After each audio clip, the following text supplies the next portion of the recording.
Sadly, the Trust has scored negatively outside the expected range in question 20 in the National Cancer Patient Experience Survey, which is about patients find it easy or quite easy to contact their CNS. So when the opportunity came to put in an application to work with the National Collaborative, we jumped at it. As a person with lived experience of prostate cancer and a trustee of Prostate, a local prostate cancer charity who was funding one of the team in the project, I was particularly keen to ensure that men with prostate cancer can access their CNS easily. I have experience of having been given a diagnosis of prostate cancer and understand the shock this presents to you, and you can be overwhelmed by the options of treatment that are offered to you. So it's important that you can contact your CNS easily to discuss these, both at diagnosis and throughout your treatment journey. Both Richard, who's on our committee and is chairman of our local support group, and I have been delighted to be asked to be part of the project team and hopefully improve access to our CNSs as a result. As a project team, we came up with a range of ideas to improve access to the nurse specialist services and to support patients in self-management. The ideas were a dedicated contact clinic, a sticker with contact details with availability of the CNS and signposting patients to other services to meet their needs, increased methods by which patients can access the CNS, including landline, mobile and email, development of webinars to help self-management strategies, a telephone triage system which signposts patients to the correct service they need. The first thing we did was to collect baseline data on how frequently the CNSs managed to answer calls and how often they would go to voicemail. This data became our baseline and it was entered into a statistical process control chart, or SPC for short. Once we had established our interventions, we began collecting that data again to see whether we were managing to pick up more calls and less calls were going to voicemail. And again, the CNSs collated this data and sent it to me for the SPC, which I would update. And as you can see from the SPC, there was a statistically significant improvement in the amount of calls picked up by the CNSs. This is really positive to see and is reflective of the hard work undertaken within this project. Having Richard on the team gave us access to the support group that he runs, and I was fortunate enough to go along and attend and share with them the videos and the webinar platform that we've been working on. And after listening to their feedback, that really made me rethink how we introduce that service to patients. So we're now trialling a different way of how we introduce that service to patients. Initially, we planned on having a protected clinic time whereby one of the CNS would be able to man our telephone calls in the morning, which enabled patients time to telephone in at set periods and gain access to the clinical nurse specialist. Unfortunately, it relied heavily on one of the CNS managing all of our telephone lines, which often meant that, understandably, they could only take one call at a time. It put a lot of pressure on that CNS, and certainly when there were times of annual leave or increased clinical capacity, it took that CNS actually out of clinical service elsewhere. Ultimately, at the end of our project, we found that patients preferred to contact us when they wanted to, rather than being limited to a set period of time in the mornings. Having weekly meetings has really helped.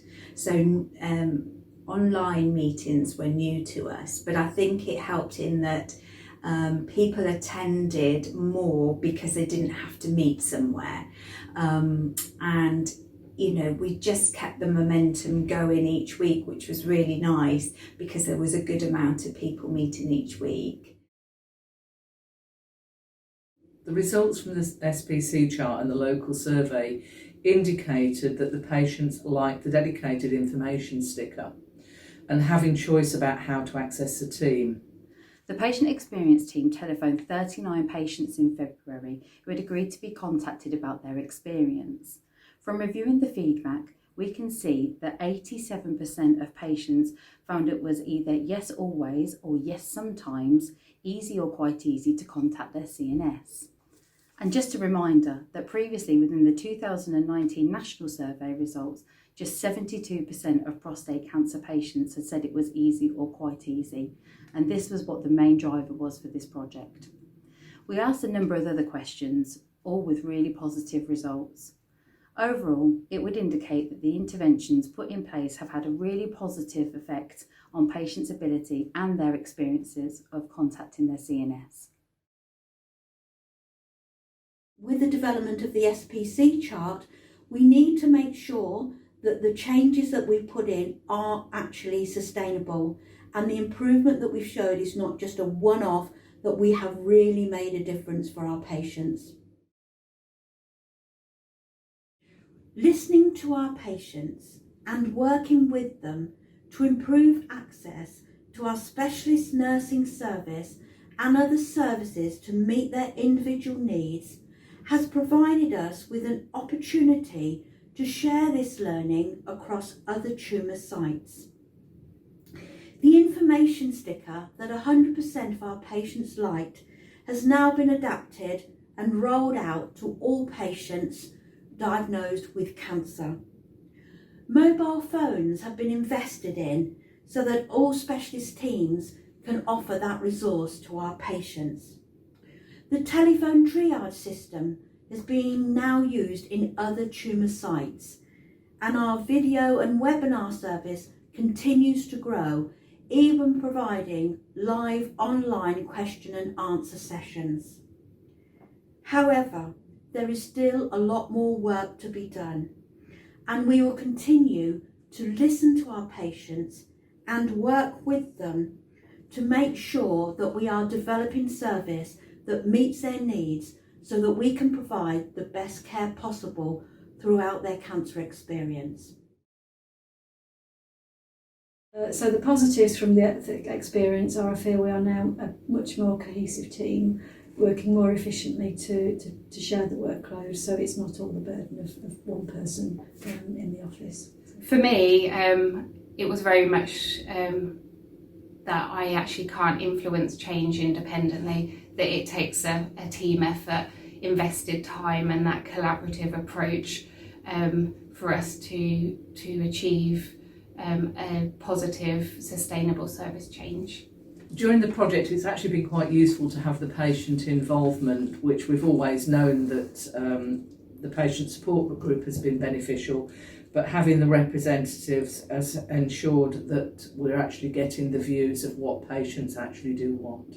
So having, the two gentlemen with lived experience really kept us focused and patient-centred, absolutely. I think the biggest thing for me has been having a really structured approach to undertaking this project and having a team that have been so motivated to ensuring that patients are part of the team and we work collaboratively, and also that we keep that patient experience at the heart of what we've been doing.